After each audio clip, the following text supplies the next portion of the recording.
جايين لناكل، ليش عم تحكي راسك؟ لك لانه لسه ما تجمعوا.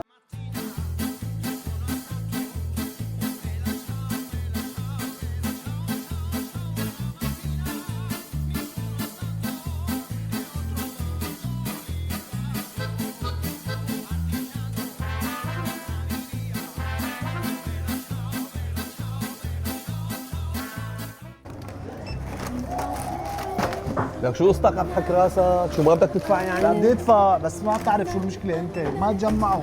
شو قصتكم؟ وقت ما فتنا على هالمول على حكة راس وما تجمعوا، اي والله جننتوني، شو في؟ هلا بطابق الالبسه اكيد رح يتجمعوا.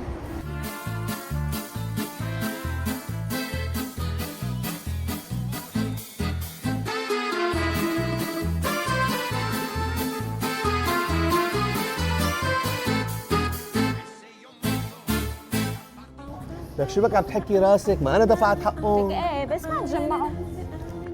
بتعرف قديش حقها هي؟ 290. لا دولار. بتعرف قديش حق هذه الكرسي؟ قد ايه؟ 400. 400 دولار؟ 1000. 1000؟ يا بلاش.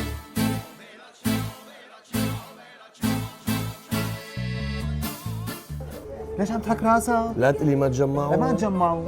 لا اشتري لي شي سجاده بركي بيتجمعوا. والله احسن شيء سجل بهالنادي، منه بسنبن حالي لاني نحفان ومنه بيتجمعوا.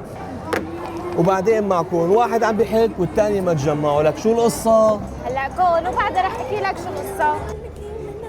القصه انه مول المعسى عمل فعاليه اسمها حك واربح. هلا فهمت عليكم. ماسا مول عامل فعالية اسمها حك واربح، ما عليك الا تجمع فواتير بقيمه 500 ألف ليره سوري من اي قسم بالمول وراح تاخذ هي القسيمة وتحكها. واكيد راح تكون رابح لانه ما في حدا ما راح يربح. وقيمة الجائزة من ال 5000 للمليون ليرة سورية. يعني مثل ما قلت لكم ما في حدا وما راح يكون رابح. وهلا يلا حك واربح. على القسيمه خلينا هالمره. يلا لنشوف شو رح نربح. قديش؟